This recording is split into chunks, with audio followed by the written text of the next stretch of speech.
given a second chance means you're doing something different. It doesn't make any sense to go back and do everything exactly the same way all over again because you'll get the same results that you did before. I'm sure you've always heard the old expression, the definition of insanity is doing the same thing over and over and over, hoping for a different result. You remember Edison? We mentioned him in the first blog.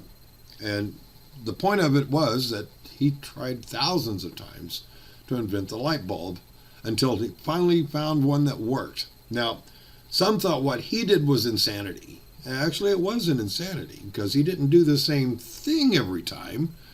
He just had the same goal every time. Don't confuse the two. It's okay to keep the same goal because your goal may be very worthy, but just changing something in the way that you do it to obtain that goal may need a little refinement. Keep the goal, change what you're doing. Perseverance was his success, and perseverance is going to be your success as well. Now, if I were to ask you what's the number one time waster, it wouldn't take you very long before you came up with the word internet. And you would be correct on that. According to a group called Media Bistro, whoever they are, globally, on a global concept, people spend an average of 16 hours a month on the internet. 16 hours a month on the internet. Now that doesn't sound very much, and it's really not. But in the United States, the average American spends 8 hours a week on the internet. Even that, I'm going, don't know who they were surveying on that. Because I'm sure they're probably somehow or another just looking at people who were just sitting at a computer, and that was it. They didn't take into consideration all the people that just whip out their smartphone and just they automatically start going onto it.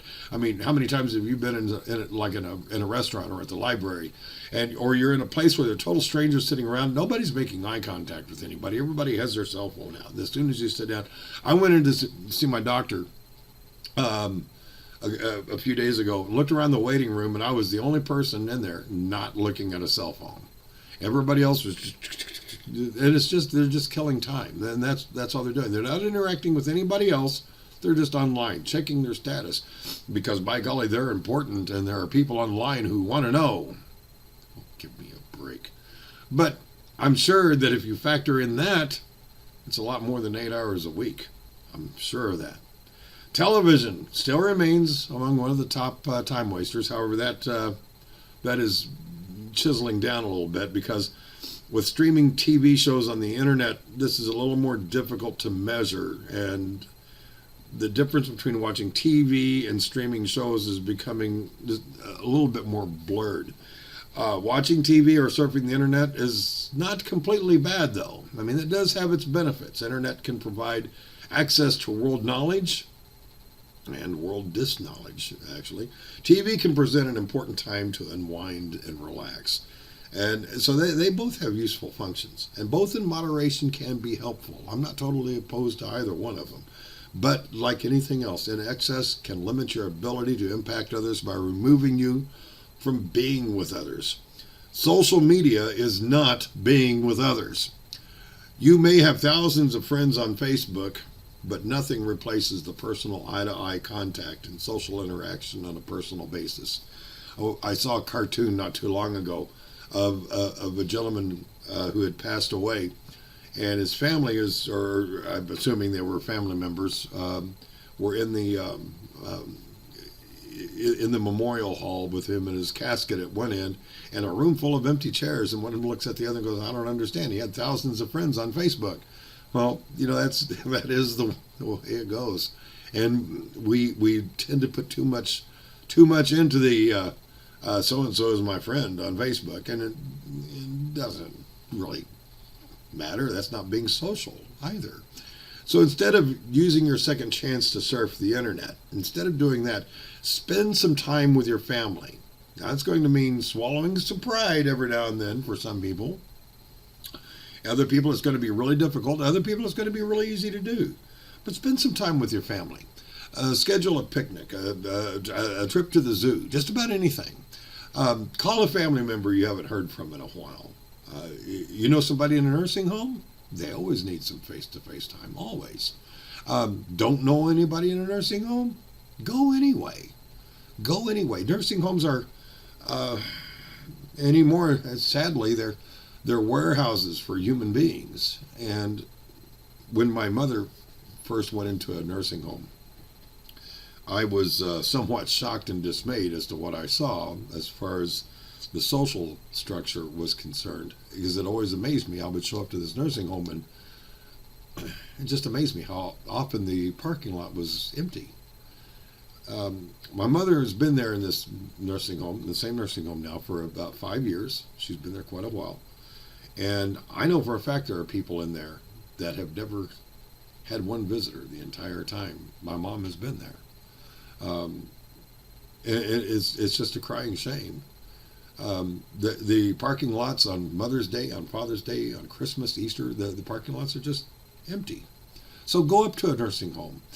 See if their activities director is open to having you come out as a volunteer to help out. I can just about guarantee you they are more than open for that.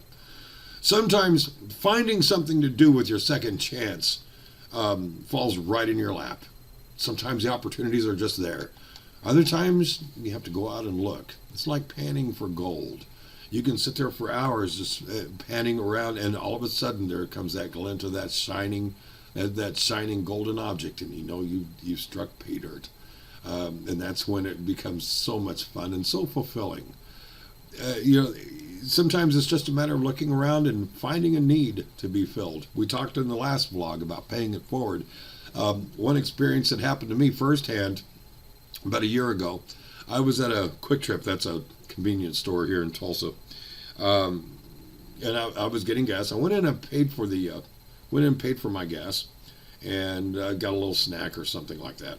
And I really wasn't paying any attention to what the cashier rung up. And I got back to my car and just happened to look down at the receipt, and there was a lot of stuff missing on this receipt. And I thought, wait a minute, this isn't right.